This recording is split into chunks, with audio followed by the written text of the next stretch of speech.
আসসালামু আলাইকুম বন্ধুরা। তো মাদ্রাসা বোর্ডের যে বোর্ড চ্যালেঞ্জের রেজাল্ট সেটা কিন্তু অলরেডি প্রকাশিত হয়েছে। এখনো কিন্তু অনেকগুলো বোর্ডের রেজাল্ট প্রকাশিত হয়নি। যেগুলো বোর্ডের হয়নি সেগুলো একটু অপেক্ষা করবেন। যাতে প্রকাশ হওয়ার সাথে সাথেই যাতে আপনাদের কাছে পৌঁছে যায়। ভিডিওটি কিন্তু বড় করে দেখতে হবে। এটা কিন্তু পিডিএফ পিডিএফ ফাইল আকারে এটা কিন্তু এখানে আছে। তো আমি কিন্তু আপনাদেরকে ডিসক্রিপশনে কিন্তু পিডিএফ ফাইলটা দিয়ে দেব। তো ওখান থেকে আপনারা ডাউনলোড করে দেখে নিতে পারবেন। এটা হচ্ছে প্রথম পেজ, যেহেতু 13টা পেজ আকারে প্রকাশিত হয়েছে। এটা হচ্ছে প্রথম পেজ, এটা হচ্ছে দ্বিতীয় পেজ। দ্বিতীয় পেজের রেজাল্ট, এটা প্রথমে রোল নাম্বার রয়েছে, সাবজেক্ট কোড, তারপরে ওল্ড গ্রেড এবং নিউ গ্রেড রয়েছে। এটা হচ্ছে 3 নাম্বার পেজ। এরপর হচ্ছে 4 নাম্বার, এখানে রোল নাম্বারগুলো নিয়ে দেখে নিতে হবে। এটা হচ্ছে 5 নাম্বার পেজ।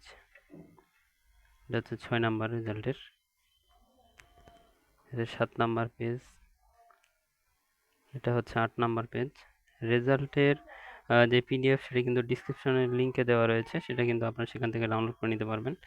এরপরে কিন্তু ওই ডাউনলোড করে দেখে নিয়ে আপনি কিন্তু রেজাল্টটা যেই পিডিএফটা থাকবে এখানে কিন্তু সার্চ দিয়ে আপনি আপনার রোল নাম্বারটা সার্চ দিলে কিন্তু চলে আসবে। এখানে দেওয়া রয়েছে টোটাল অ্যাপ্লিকেশন কিন্তু 26,294টা ছিল টোটাল অ্যাপ্লিক্যান্টস।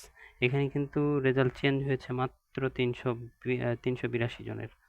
গতবারে চেঞ্জ হয়েছিল 4,000-এর উপরে, এবার চেঞ্জ হয়েছে মাত্র 382 জনের। তাই অনেকের রেজাল্ট চেঞ্জ হয়নি। যাদের রেজাল্ট চেঞ্জ হয়েছে তারা অবশ্যই কমেন্ট বক্সে গিয়ে কমেন্ট করে জানিয়ে দেবেন। তো ভালো থাকবেন। আল্লাহ হাফেজ।